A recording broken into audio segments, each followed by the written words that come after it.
শুরু করছে পরম করুণাময় আল্লাহর নামে।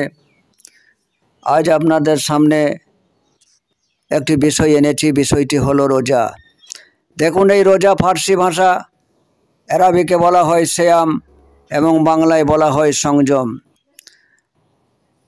সংযম, রোজাদার অর্থাৎ সংযমী, আত্মসংযমী।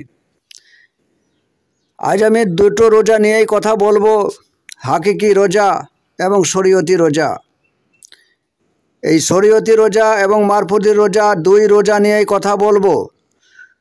কোন রোজাতে কত ফায়দা, কত নেকি, তা আমি বিস্তারিতভাবে আলোচনা করব।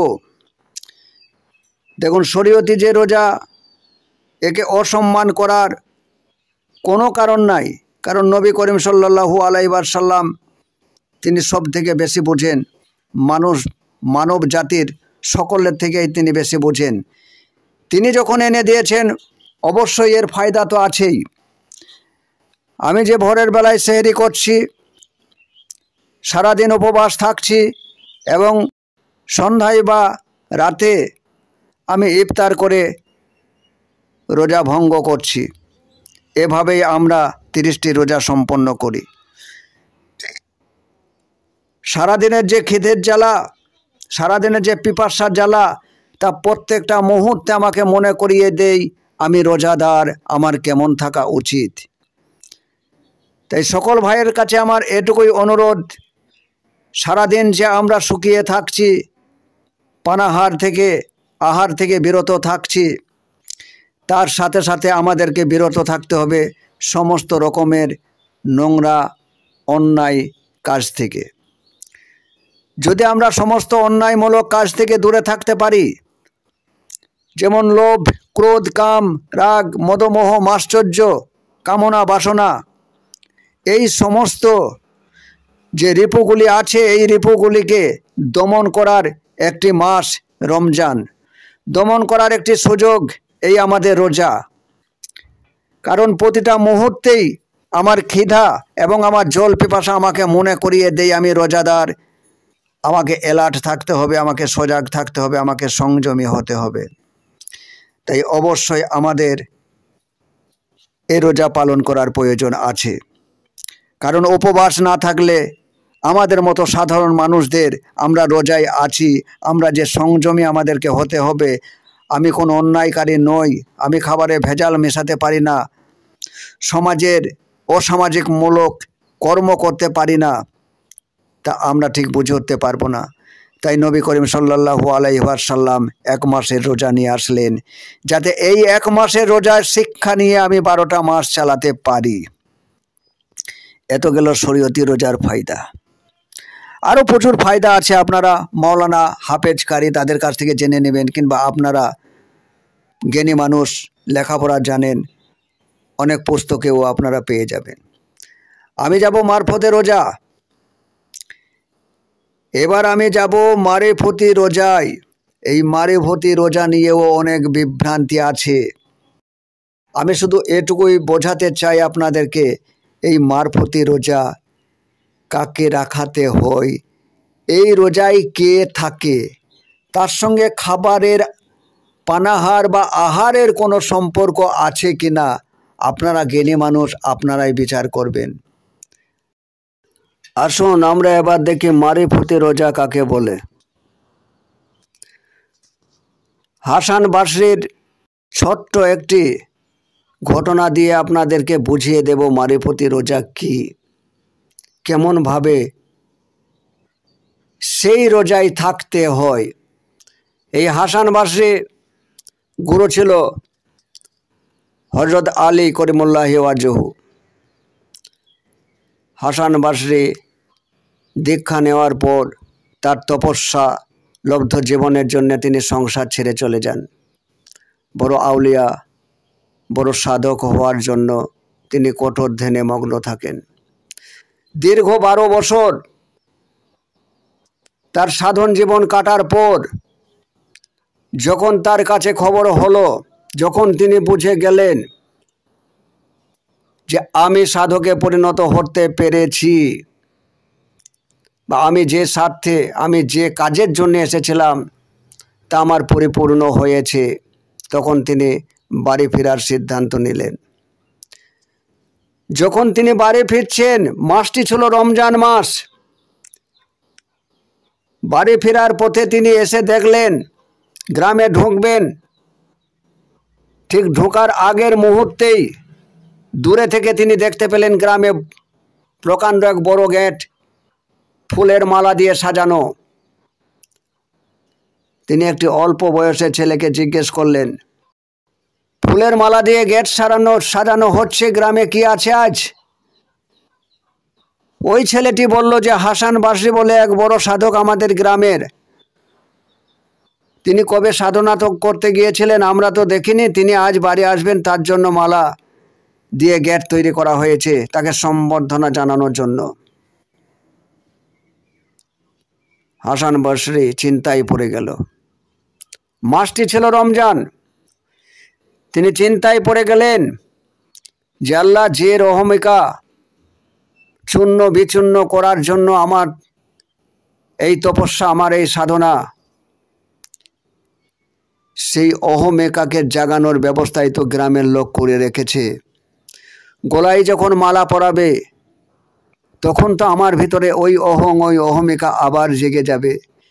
কিন্তু তুমি আল্লাহ পরিষ্কার তো ঘোষণা করেছ যে অহংকার বা অহমিকা কেবলমাত্র তোমার গায়ের চাদর, ওই চাদর যে গ্রহণ করে তুমি তো তার কাছ থেকে কেড়ে নাও। এই অহমিকা যদি জেগে যায়